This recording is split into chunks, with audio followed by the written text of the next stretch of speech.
Broiler মুৰ্গী পালন এটি অতি লাভজনক ব্যৱসায় আৰু ইয়াৰ চাহিদা দিনে দিনে বাঢ়ি গৈ আছে। CAGR ৰিপৰ্টৰ মতে 2022 চনৰ ভিতৰত ব্ৰইলাৰ মুৰ্গীৰ বজাৰখন 1.9 লাখ কৰোৰ আছিল আৰু 2023 পৰা 28 চনলৈকে ইয়াৰ মাৰ্কেটখন 4.4 লাখ কৰোৰলৈকে বৃদ্ধি পোৱাৰ সম্ভাৱনা আছে।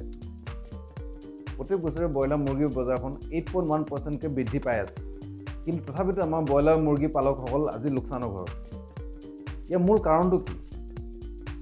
ইয়াৰ মূল কাৰণটো ব্ৰইলাৰ মুৰ্গীৰ খাদ্য মূল্য বৃদ্ধি নেকি? নে বজাৰৰ মূল্য আৰু চাহিদা উঠা নমা? নে আমাৰ কৃষকসকলৰ সঠিক প্ৰশিক্ষণ নথকা বাৰু?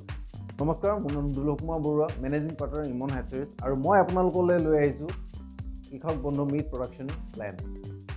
এই স্কিমৰ অন্তৰ্গত আপোনালোকে ব্ৰইলাৰ ফাৰ্মিং কৰিবৰ কাৰণে এটা কমপ্লিট পেকেজ পাব, য'ত নেকি ফাৰ্মিং কৰিবৰ কাৰণে লাগতিয়াল সকলো সামগ্ৰী যেনে ড্ৰিংকাৰ, ফিডাৰ, পোল্ট্ৰি পাব।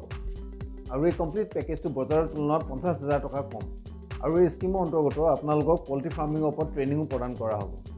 এই স্কিমটোৰ বিষয়ে বিশেষ জানিবৰ বাবে দেৰি নকৰি এতিয়া আমাৰ বৰ্ডলাইন নম্বৰ 6001478510 কল কৰক, কাৰণ এই অফাৰটো কেৱল প্ৰথম 100জন কাষ্টমাৰৰ বাবেহে। চ' দেৰি নকৰিব, এতিয়াই ফোন উঠাওক আৰু আমাক কল কৰক 6001478510। চ' এতিয়া মই আপোনালোকৰ পৰা বিদায় লৈছোঁ। Thank you, bye bye, take care and hope to see you in the next video'.